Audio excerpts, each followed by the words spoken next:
Bueno, buenas noches a todos. Vamos a hablar un poquito de lo que es el trauma de tórax, una entidad muy importante y ubicada en el contexto de lo que es un politrauma habitualmente, no siempre, a veces ahora vamos a ver un poco las clasificaciones. Pero bueno, para empezar a hablar de esto, primero, si bien han seguramente tenido alguna clase de politrauma, de manejo politrauma, hay que hacer hincapié en algunos conceptos. Para ello, la bibliografía oficial y mandatoria, y una de las más completas y que se va actualizando, es el ATLS, que está la última versión, que es la 10ª, y está saliendo una 11ª, si no es que ya salió, esta es del 2018, y que siempre hay que tenerla en cuenta a la hora de revisar estos temas. Hay que, como les dije, hacer hincapié en algunos conceptos de lo que es politrauma, entendiendo la epidemiología de esto como una enfermedad, y recordando un poco lo que es la disposición trimodal de la muerte, que es a través de las horas de que ocurre el accidente, lo que son las muertes inmediatas, que son esta primera curva en rojo, que esto no se va a poder evitar, esta va a ser el paciente, la persona que muera en el acto, que muera en el momento, por una causa grave y que no vamos a poder hacer nada para salvar a este paciente. Son las muertes inevitables estas. Luego viene la muerte temprana, que son las primeras minutos a horas, que es lo que se llama la hora dorada, que ustedes habrán visto. Y estas son las muertes por complicaciones graves, que no matan al paciente en el momento, pero sí lo pueden matar si no recibe una reanimación adecuada, y a veces recibiéndola también. Pero estos sí son los pacientes en los cuales nosotros vamos a poder marcar una diferencia, son los que vamos a poder salvar, a través de todo lo que tenemos que saber de cada tipo de traumatismo. Y por último, las muertes tardías, que son aquellas que aparecen por complicaciones en los pacientes que sobrevivieron al episodio agudo, y aparecen complicaciones posteriores o secuelas que terminan llevándolo a la muerte. Ahí no vamos a tener nosotros función acorde a lo que es esta clase y este curso, que son las urgencias en la guardia. Y entendiendo también que el gran porcentaje siguen siendo los accidentes de tránsito, llevándose un cuarto de las causas, pero también, y sobre todo en este tipo de evento, como es el trauma de tórax, donde hay mucha herida de arma blanca, herida de arma de fuego, empieza lo que es la violencia interpersonal, que tal vez sea un poco más alta que en el resto de los traumatismos, si evaluamos solamente el de tórax. Más particularmente hablando de lo que es la epidemiología del trauma de tórax, tenemos que un 75% de las personas que mueren por un trauma es por un trauma de tórax. Y también hay otro punto que dice que el 85% de los casos de un trauma de tórax se solucionan con un drenaje pleural. Esto, si lo piensan, es contradictorio. Porque por un lado dice que la mayoría de los que se mueren de un trauma de tórax, la mayoría de los que se mueren de un trauma es porque tuvieron un traumatismo de tórax, abierto, cerrado, lo que sea. Pero por otro lado dice que la mayoría de los traumatismos de tórax se solucionan solamente poniendo un tubo de tórax, un procedimiento que probablemente todos o la mayoría ya vieron o algunos ya vieron, algo sencillo y que en un 85% de los casos solucionaría el problema. Entonces, ¿cuál es el tema con esto? Probablemente, si desmenuzamos las causas de mortalidad por trauma de tórax, ese 75% de mortalidad tenga que ver con las causas inmediatas, con los episodios graves, como una lesión aórtica, una lesión cardíaca. Y aquellos que sobreviven y llegan al hospital con causas importantes, pero menores que esas, como un neumotórax, un hemotórax, esas sean las que se beneficien y se solucionen solamente con un drenaje pleural. También hablando de las causas más frecuentes de lo que aparece en lo que es el trauma de tórax, tenemos que más de un 30% está abarcado por lo que son las lesiones de pared, las fracturas costales múltiples, el tórax inestable y demás. Y lo otro está bastante repartido entre lo que es neumotórax, hemotórax, lesión del parénquima pulmonar y otras. Siempre haciendo hincapié en la revisión primaria, en el ABCDE, que es lo que está expuesto en el ATLS, siempre siguiendo un orden, siempre resolviendo un punto para llegar al otro, porque si no nos vamos a quedar sin pacientes. Si nosotros no vemos el punto A primero, no nos va a servir de nada ver el punto B, porque si el punto A no está resuelto, probablemente el paciente se muera. Y lo que hay que tener en cuenta en esto, que es algo prácticamente de sentido común, pero que ahora está puesto en este manejo de revisión primaria, es la letra X que se pone por adelante de todos estos puntos. O sea, antes de la A inclusive. Y esto tiene que ver con las hemorragias exsanguinantes. Y esto es un sentido común. Si nosotros llegamos a una escena de politrauma y vemos un paciente que está sangrando a chorro de manera masiva, nosotros instintivamente, toda la vida, fuimos a comprimir ese sangrado. No fuimos primero a ver la permeabilidad de la vía aérea y cómo respiraba el paciente. Nada más que ahora esto está puesto en la escala de lo que es la revisión primaria. ¿Bien? El protocolo de manejo de cualquier paciente politraumatizado no escapa a lo que es el trauma de tórax, 2 vías gruesas periféricas, una infusión inicial de 1 litro de Ringer lactato, no más, ya que mayores cantidades de líquidos no fisiológicos, o sea, de lo que no sea sangre, termina generando acidosis y no genera un aumento de la volemia que sea verdaderamente eficaz, ya que dura solamente un tiempo y eso pasa luego al espacio intersticial. La presencia de monitoreos con sonda vesical, nasogástrica, etc. Esto seguramente ya lo han visto, tipificar a todos los pacientes porque son potenciales shock hipovolémicos y probablemente puedan necesitar sangre. El punto que un poco nos va a importar más a nosotros hoy es la evaluación del punto número E, ya habiendo resuelto el X y el A, y es la evaluación a través de todo lo que ustedes conocen, todas las herramientas que tienen de lo que es el examen físico, auscultarlo, percutirlo, inspeccionar el tórax y palparlo.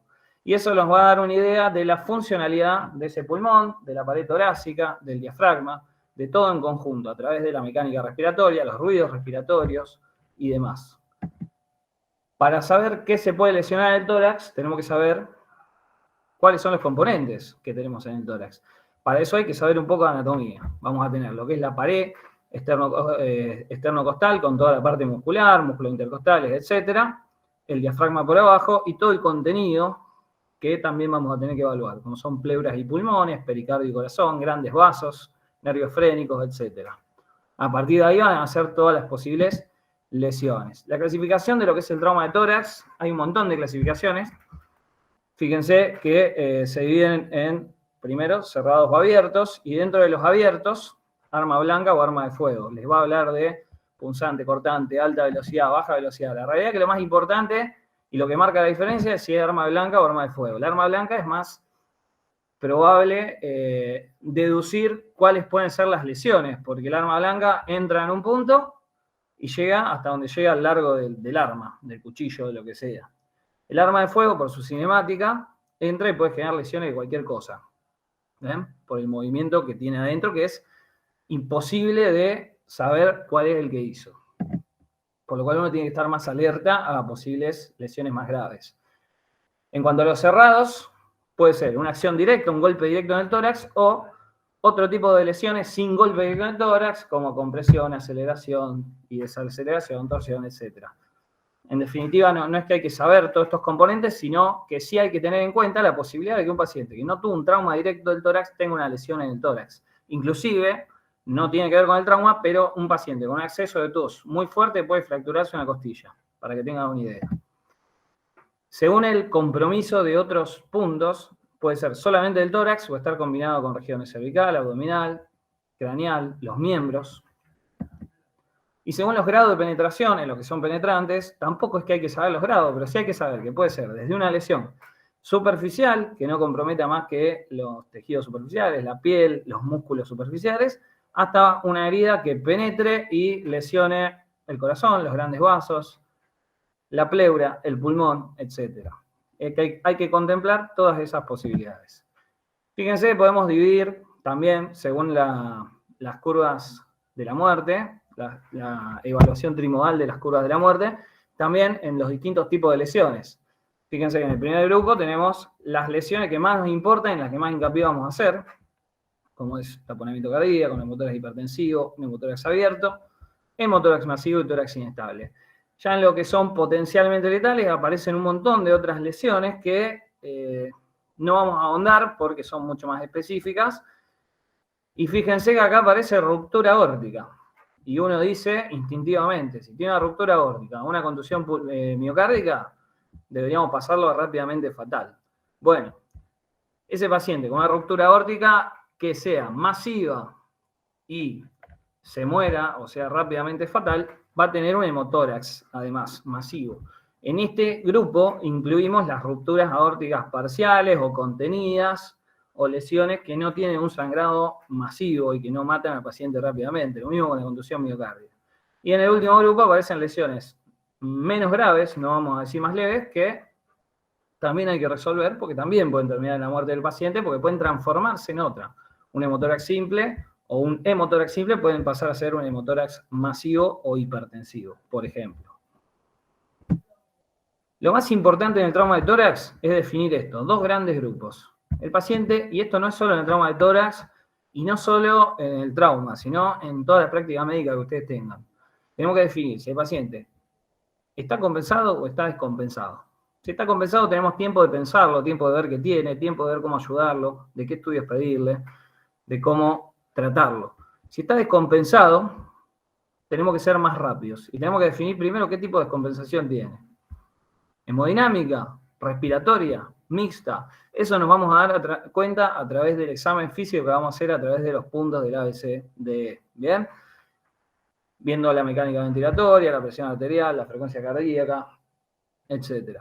Y bueno, una vez que definamos eso, nos va a ir orientando hacia los distintos diagnósticos. Si es respiratoria, vamos a pensar causas más como el neumotórax, como un tórax inestable, mientras que las causas hemodinámicas son todas aquellas en las que pensemos que hay un sangrado. Un neumotórax masivo puede ser algo mixto porque además de sangrar mucho, puede comprimir todas las estructuras vecinas como el corazón, ¿bien? Y el otro pulmón. Vamos a empezar con tórax inestable. El tórax inestable hay una definición clásica que ustedes conocen, que se la dijeron toda la vida, toda la carrera, y que está un poco cierta, pero que está también un poco corta, desactualizada. Esa es la que dice que tiene que haber por lo menos fractura de 3 costillas seguiditas, contiguas, y que sean en 2 trazos esas costillas. O sea que haya una isla de pedazos de costilla que esté desprendida del resto de la caja torácica. Eso es cierto en cuanto a que eso puede generar lo que se llama la respiración paradojal. O sea, cuando el paciente inspira, ese pedazo de costillas se va para adentro, ¿bien? Y presiona el pulmón y genera mala mecánica ventilatoria. Pero en los últimos años se empezó a hablar de que el tórax inestable es mucho más que eso. El tórax inestable es cualquier paciente con fracturas costales múltiples que tenga una mala mecánica ventilatoria, que sea insuficiente respiratoriamente, que no pueda llegar a una buena oxigenación. Puede haber un paciente con 3 fracturas costales en una sola porción y que tenga un tórax inestable. ¿Bien?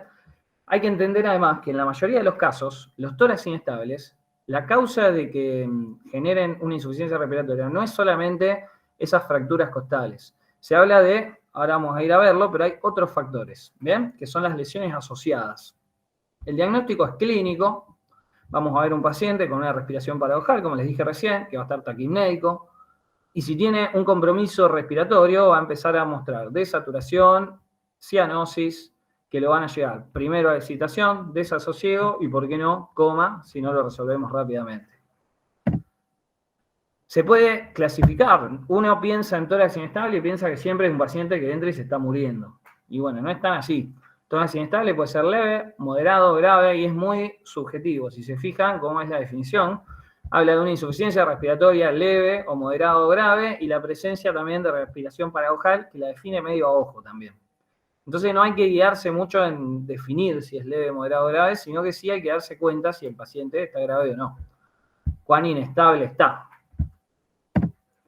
Lo que les decía antes es que se habla en los últimos años, y está bastante comprobado, que lo que causa la descompensación respiratoria en el paciente con tórax inestable no es solamente la respiración paradojal producida por las fracturas costales, sino que hay 3 elementos.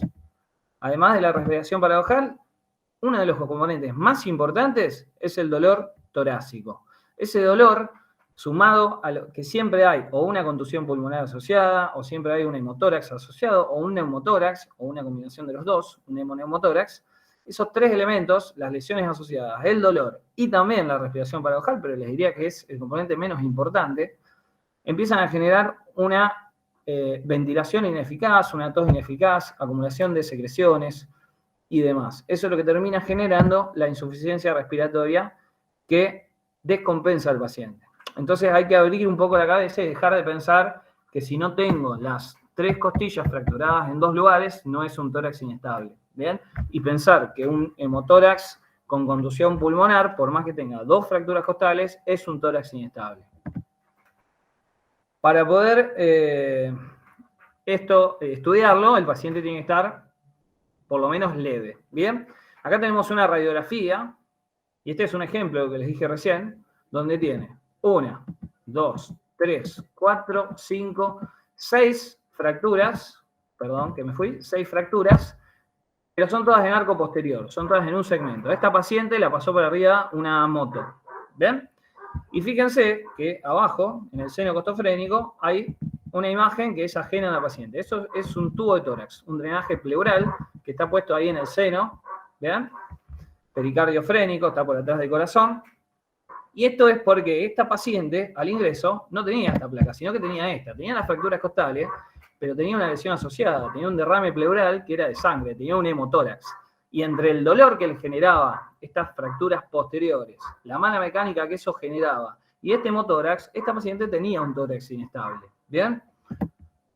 Acá tenemos la tomografía de la paciente donde se ve que además tenía una contusión en la base pulmonar, que también sumaba para su cuadro de saturación y mala mecánica ventilatoria. Este es otro paciente que sí tiene la definición clásica. Tiene 1, 2, 3 fracturas en arco lateral y en las mismas costillas en arco posterior, más otras fracturas en otras costillas. Entonces, esta sí se acomoda a la definición clásica, la otra no, pero los dos tienen un tórax inestable. El tratamiento en agudo, bueno, el manejo de protocolo de politrauma, que es el que ustedes conocen perfecto, y muy importante hacer hincapié en lo que es la analgesia. Una buena analgesia puede estabilizar un tórax inestable. Entonces no hay que escatimar en la analgesia. AINES, morfina, cualquier derivado de opioides, siempre que la presión arterial del paciente lo permita. Hay que ser muy agresivo en la analgesia. Además de eso, oxigenoterapia, obviamente. Resolver las lesiones concomitantes, como lo que vieron recién, un paciente con un hemotórax hay que drenarlo con un drenaje de pleura.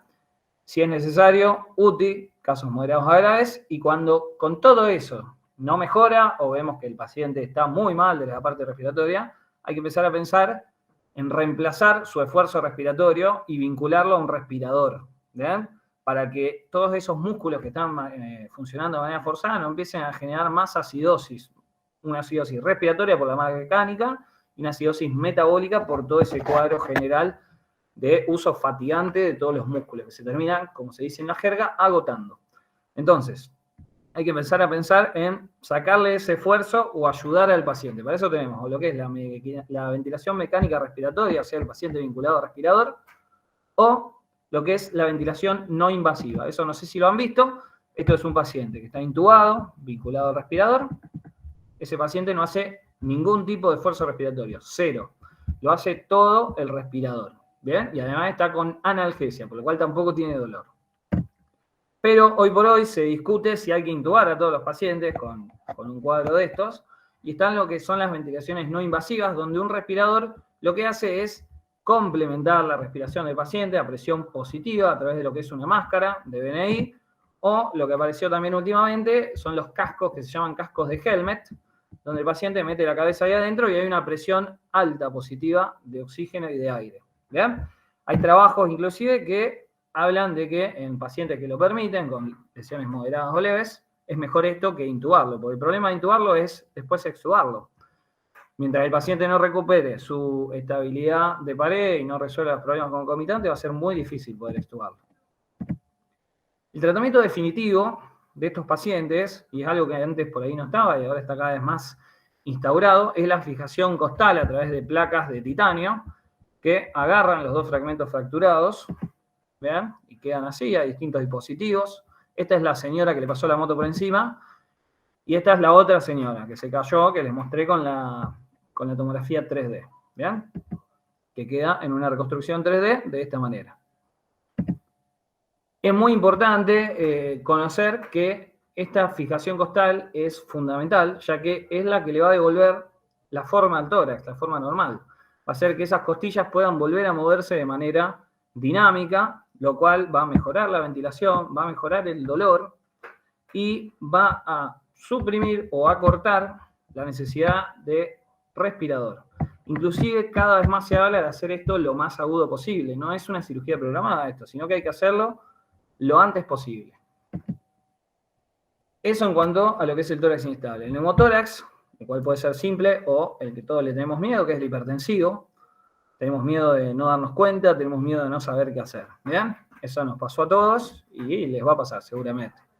El diagnóstico de lo que es el neumotórax es lo clásico, el dolor en puntada de costado, la tos y a lo que es el examen físico, una hiperresonancia, por alguna cuestión lo puse con 3R, pero no fue de propósito, lo que es la disminución del murmullo vesicular y de las vibraciones vocales, ya que está separado el pulmón por una barrera de aire, de lo que nosotros podemos revisar. El tema es que cuando empiezan a aparecer otras cuestiones más graves, como la disnea, como la cianosis, como una asimetría en el tórax, o una desviación de la línea media, que lo podemos ver o tocar, sobre todo en lo que es la tráquea, que es algo palpable en la parte más inferior del cuello. Si eso yo no lo toco en la línea media, puede que tenga una desviación de la línea media. Todo esto contextualizado hace que nos tengamos que asustar y que tengamos que pensar que el paciente tiene un neumotorio hipertensivo, el cual hay que resolverlo en el momento. No tenemos que esperar mucho, no tenemos que esperar una radiografía, no tenemos que tomarnos un tiempo demasiado largo para poder resolver eso. Y si tenemos la sospecha de que lo tiene,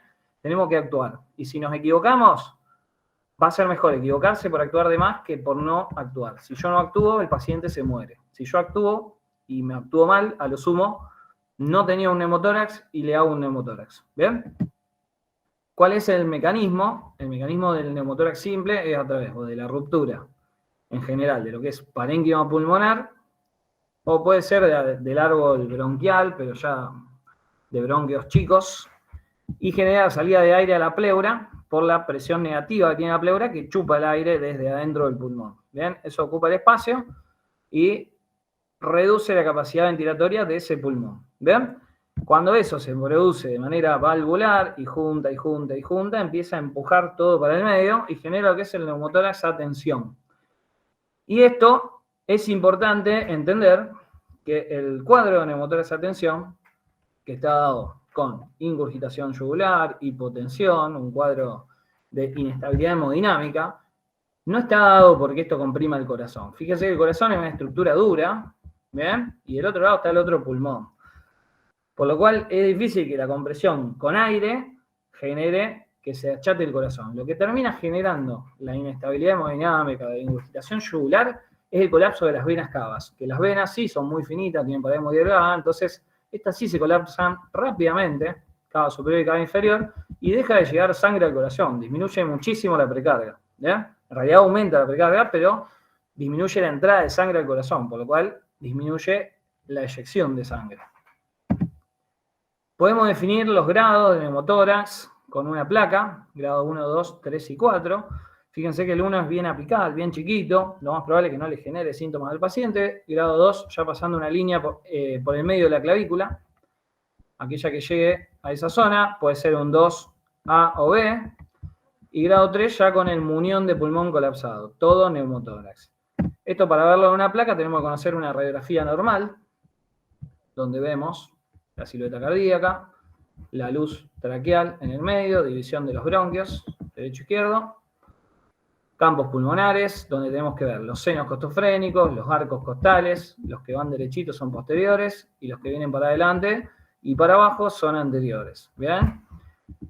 Ver que la trama vascular del pulmón llega hasta el borde de la caja torácica, ver los senos pericardiofrénicos y costofrénicos que estén libres de líquido, y ver, ya que estamos en un politrauma, que no haya presencia de neumoperitoneo, que además no tengamos una causa abdominal, una perforación abdominal, que haya que tratar también con urgencia.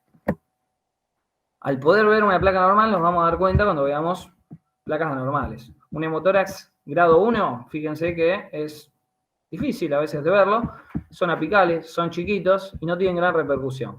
Ahí se ve la línea. Un grado 2 ya es más fácil verlo, aunque el ojo no sea experto, donde se ve bien marcada la línea del pulmón y todo el aire por fuera de ello. Y grado 3 ya, este es izquierdo, les aviso por las dudas, es un muñón de pulmón y todo esto neumotórax. Y esta es la que no queremos ver, la que no tenemos que ver, que es ya un neumotórax hipertensivo, donde está todo desplazado, fíjense cómo la tráquea y los bronquios están desplazados hacia la derecha. Esto es relativamente importante. Lo más importante es cómo repercuta esto en el paciente. El grado 2, puntualmente, hay que ver en qué paciente le está pasando. Si es un chico joven, sano, lo más probable es que esto al principio le dé dolor y después sea asintomático, que no sea un paciente que tenga disnea, cianosis, que no esté muy sintomático. Este paciente, si le sacáramos todo este pulmón, viviría perfectamente normal con el otro pulmón. Ahora, si yo le hago esto a un paciente EPOC, tabaquista, insuficiente cardíaco de 80 años, lo más probable es que esté disnéico, cianótico. Entonces, lo más importante es ubicarlo en el contexto. ¿Qué paciente tenemos? ¿Qué antecedentes tiene? ¿Cómo está el paciente? Más allá de la placa. Eso tiene que quedar claro. Y también tiene que quedar claro que esta placa no la tenemos que ver. Si hicimos esta placa es porque hicimos algo mal. El tratamiento del neumotórax va a ser, dependiendo de que sea cerrado o abierto. El abierto es podemos leer unas palabras, pero es cuando hay pérdida de sustancia. Y el cerrado, rápidamente tenemos que definir con todo lo que dijimos hasta acá, si es hipertensivo o normotensivo. Hipertensivo es comprimir rápidamente, ahora vamos a ver cómo hacerlo. Normotensivo nos da tiempo porque el paciente respira bien, o está disnéico, pero dentro de parámetros aceptables. ¿Bien? Y hay que drenarlo. ¿Cómo lo drenamos? Como en el 85% de los casos, con un tubo de tórax. ¿Bien? El 85% de los casos de trauma de tórax. Yo le dije que se resolvían con un tubo de tórax. Le ponemos un tubo de tórax y después vemos si respande, si no, ya cuestiones de internación. ¿Bien? Si tenemos el hipertensivo, vamos a encontrar esto. Esto increíblemente, hay un video en YouTube que muestra a este paciente que tiene un neumotórax hipertensivo y cómo lo descomprimen. Tuvieron la sangre fría de grabar el video mientras lo resolvían. Fíjense que el pectoral izquierdo está más abombado, está más colorado. Este paciente, sobre todo en el video, se nota que tiene un tórax asimétrico. Lo que le hicieron rápidamente fue con una jeringa, con suero y con el émbolo puesto, punzar. ¿Por dónde punzamos? ¿O por dónde punzó este hombre? Punzó por la línea hemiclavicular y en el segundo espacio intercostal. Se puede punzar segundo, se puede punzar tercero. Una vez que vamos aspirando, cuando viene aire, sacamos el émbolo y dejamos esto abierto al aire porque el agua tiene presión más negativa que la pleura. Entonces el aire que está en la pleura va a tender a salir hacia el agua. Si esto no tiene agua, también va a descomprimir, pero luego va a volver a empezar a entrar aire. ¿Bien? El problema de ponerlo acá es que tenemos el mediastino en la línea media, la mamaria interna que baja por atrás del tórax a los costados del esternón. Entonces no sabemos cómo hacer para no lesionarlo, o lo podemos llegar a lesionar si medimos mal y lo ponemos muy al medio, muy cerca del esternón. Entonces la ATLS, la 10ª edición, cambia la zona de punción y indica que hay que punzar a donde vamos a poner después el drenaje pleural, que es la línea axilar anterior o axilar media y el cuarto o quinto espacio intercostal. El procedimiento es el mismo, pero nos corremos del lugar, nos vamos más al costado, nos vamos lejos del mediastino, lejos de la mamaria interna, lejos de los grandes vasos, etc. Y luego que lo transformamos en normotensivo con la maniobra anterior, vamos a hacer la colocación del avenamiento pleural bajo agua. Infiltración con anestesia local. Siempre que trabajamos sobre un espacio intercostal, tenemos que recordar que tenemos que ir sobre el borde superior de la costilla inferior del espacio que vamos a trabajar, porque por arriba tenemos el paquete vasculonervioso intercostal, arteria, vena y nervio intercostal. Entonces, si nosotros trabajamos contra el techo de la costilla que está abajo, es imposible que lesionemos el paquete. Infiltramos bien, hacemos una incisión, divulsionamos, importante, siempre que se pueda, entrar con el dedo, romper la pleura con el dedo, y luego se coloca una sonda que se llama K225, la que más se usa, pero hoy por hoy también se usan sondas más finitas, y se conecta a un frasco que tiene que estar lleno con agua. Tiene una manguerita en el medio del frasco, no sé si la ven, y eso se llena con agua para que tape ese tubito que está en el medio, para que el frasco quede a presión bajo agua, que es otra vez más negativa que la presión pleural. Entonces, tanto el aire como el líquido que está en la pleura va a tender a salir. En neumotórax abierto tenemos una pérdida de sustancia importante que termina generando un neumotórax hipertensivo, porque solamente entra aire de manera valvular. ¿Ven?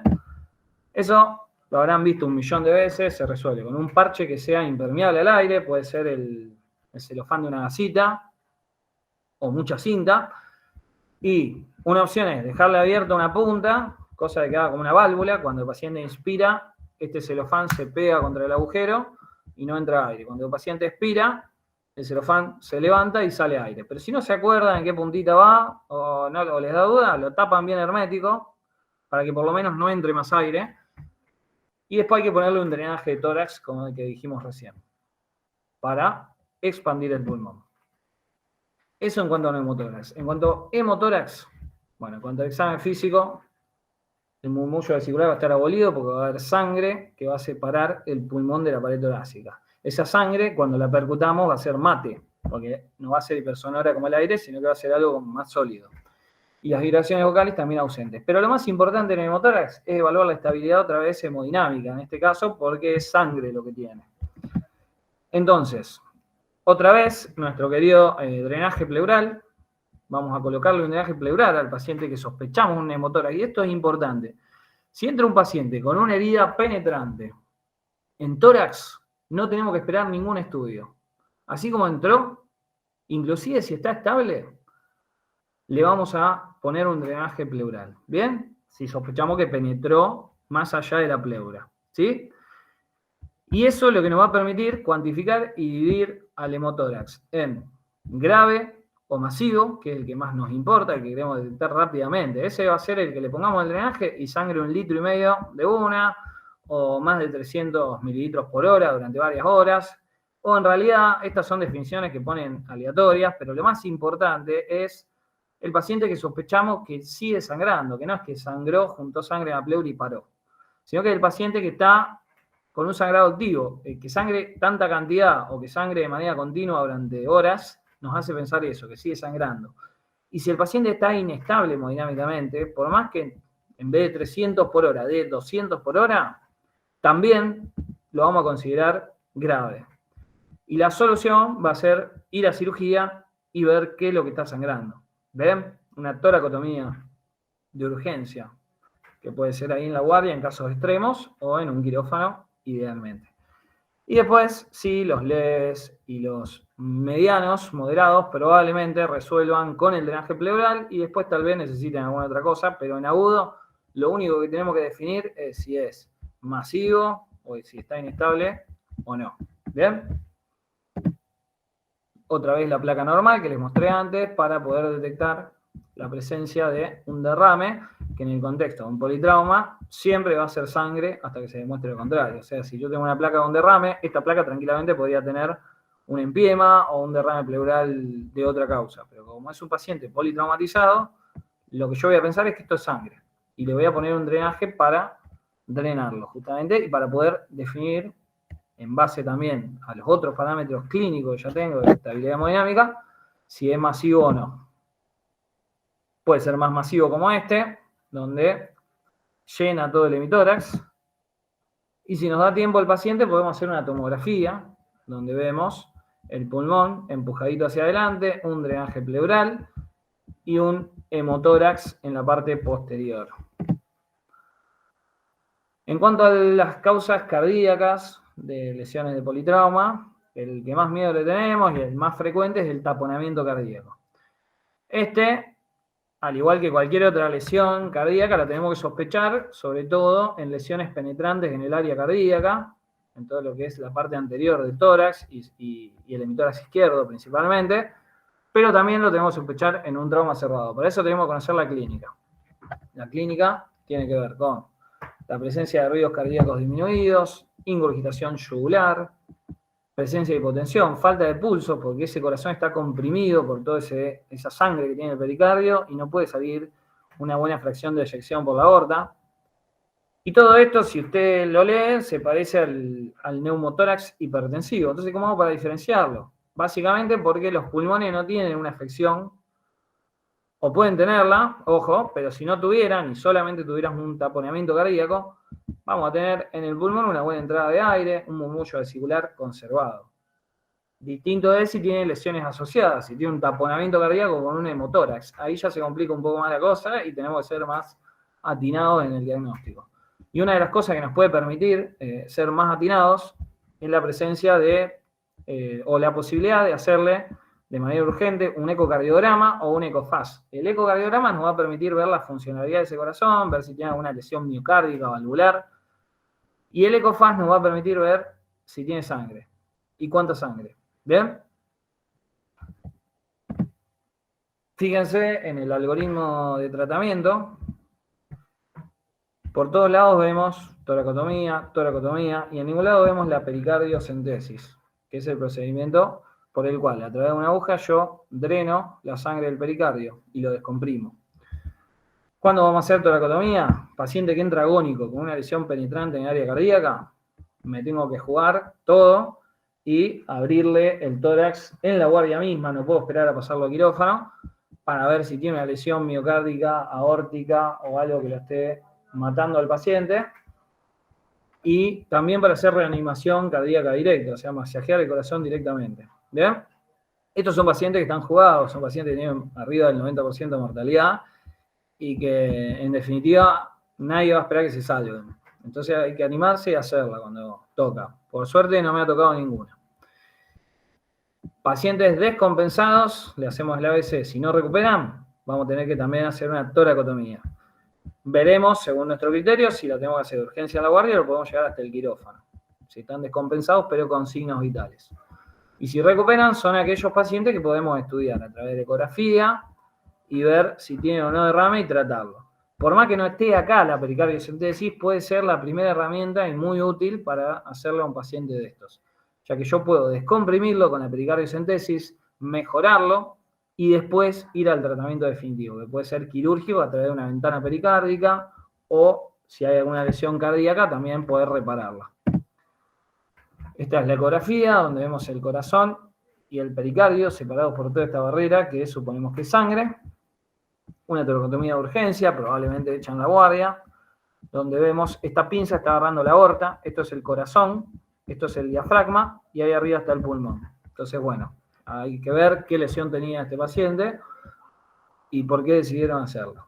Y acá tenemos las distintas zonas de punción para una pericardiocentesis. Si tenemos la posibilidad de hacerlo bajo ecografía, mucho mejor, porque nos va a indicar a dónde tenemos que pinchar. Y si no, tenemos opciones como entrar por debajo del sifoides y irnos hacia arriba, o por la cara anterior del tórax, que puede ser por el costadito de lo que es el esternón, o más abajo sobre el sexto espacio y más lateralmente. Jugado por jugado, en un paciente que está inestable o agónico, es una opción poner la aguja y en el peor de los casos no le va a venir nada, o a lo mejor le pueden llegar a pinchar el pulmón, pero bueno, tenemos que entender que es un paciente que tiene una alta mortalidad, que se está muriendo de todas maneras.